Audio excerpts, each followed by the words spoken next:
Broadcasting live from the Business RadioX studios in Atlanta, Georgia, it's time for GWBC Radio's Open for Business. Now, here's your host. Lee Cantor here, another episode of GWBC Open for Business, and this is going to be a good one. Today I have with me Shonnie Alridge, and she is with Trinity First Realty. Welcome. Thank you. I'm glad to be here. Thanks for having me. Well, before we get too far into things, tell us about Trinity First Realty. How are you serving folks? Yes, well, we are a real estate brokerage firm here in Atlanta, Georgia. And so we supply our clients with expertise in real estate. So whether our client is wanting to sell real estate, purchase real estate, or perhaps find some office space, some retail space for their business, we are their go-to for that. So you do both residential and commercial? Yes.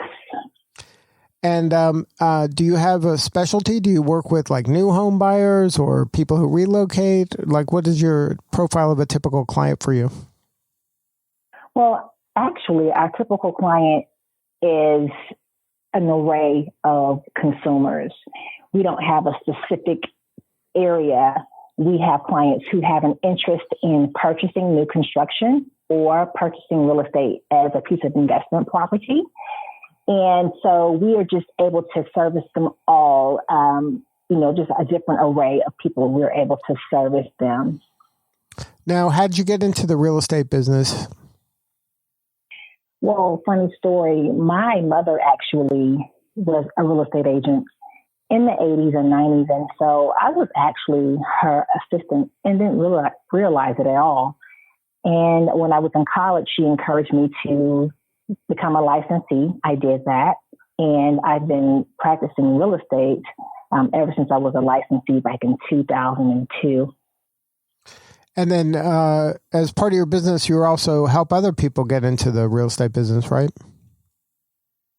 Yeah, absolutely. So we actually have an office. We have agents in our office, and they're here working hard. And so we make sure that we're able to provide them with training. And if they have any questions about, maneuvering through their contract, their transaction, we're here to help them.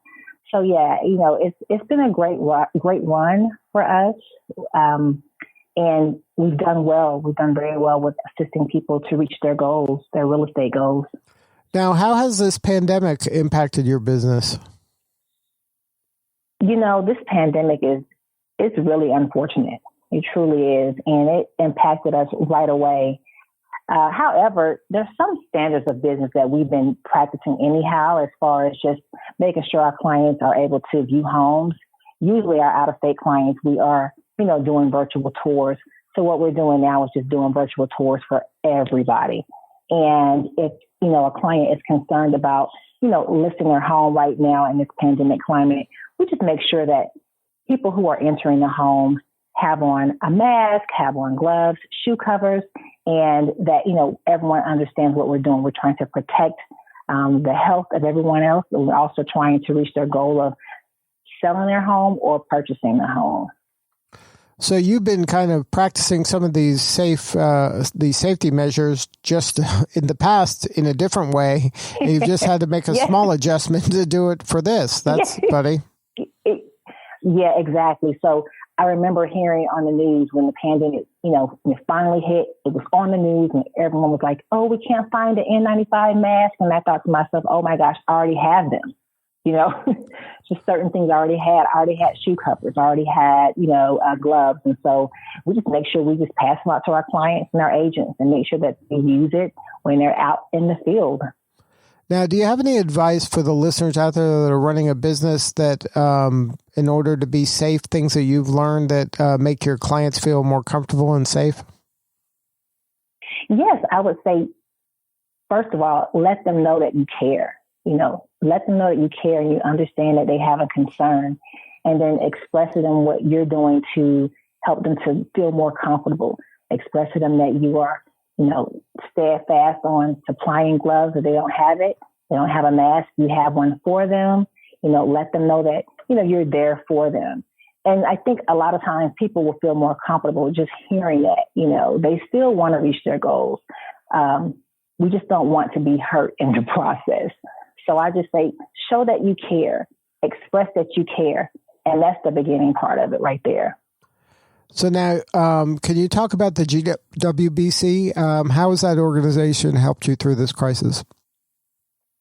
It's a great organization. I'm so happy to be a part of it. And, as soon as the pandemic hit, we began receiving emails and notifications of, hey, how are you doing? What can we do to help?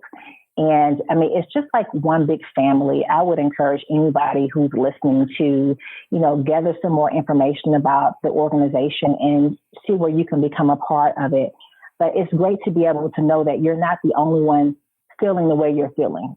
At some point you may feel a little sad and down and you're wondering, am I the only business owner that's, been impacted by this and feeling this type of way? And with GWBC, you're receiving the emails, you're receiving phone calls, people reaching out, asking, are you okay? What do you need? And that means so much, especially right now, Now, in your business, you're a woman-owned business, and you decide to get involved with GWBC.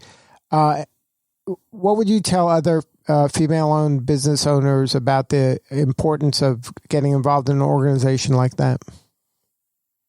Well, I think for female business owners, you have to understand when you want to expand your book of business, it's important to be involved with an organization.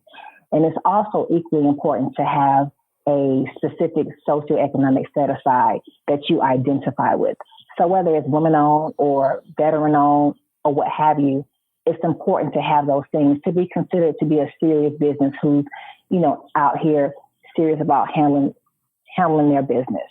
And so I would encourage any woman-owned business to seriously consider becoming certified. Do it now, especially right now while we have time on our hands, a little bit more time on our hands. Go ahead and do it now. Become involved. And you'll see that when you are checking off boxes on applications for more business, you'll see where they're going to ask you about your socioeconomic status. And you can check off certified women-owned business. Now, has there been any silver linings of going through this? Are there anything that you've kind of stumbled upon now during this crisis that you might be able to take with you when the crisis is over?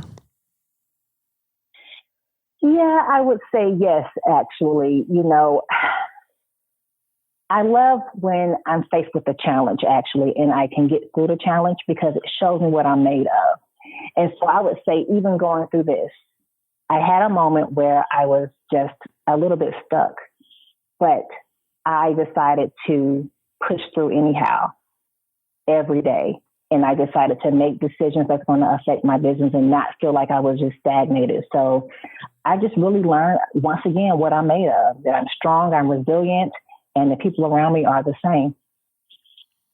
Now, how did you keep your team motivated and keep their morale high during this challenging times? Well, it was pretty tough, but, we had to get on top of it. So what we did was our agents, we have office fees in our office. So what we did was we waived the fees for 3 months to just soften the blow for them. And so that really helped as well.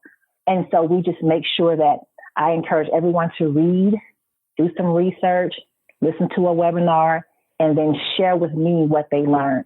So we can bounce off of each other with positive information, informative news on how we can continue to do business, how we can continue to educate our clients, and just keep them busy. It's good to be busy. For me, I'm happier when I'm productive.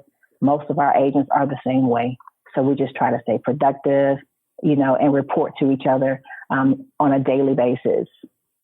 Well, congratulations on your success and great job hanging in there. And it is challenging times, but I find that business owners are pretty resourceful folks and they always find a way. That's right. Now, that is exactly right. If there's somebody who wants to learn more about your organization or wants to talk to you about purchasing or selling a property, is there a website? Oh, yes, absolutely. If there's anyone who's out there who wants to learn more about Trinity First Realty Services, you can visit our website at Trinity First Realty Inc. And first is spelled out. So TrinityFirstRealtyInc.com. Good stuff. Well, thank you so much for sharing your story today. Thank you so much for allowing me to. I really enjoyed it. All right. This is Lee Cantor. We will see you all next time on GWBC Open for Business.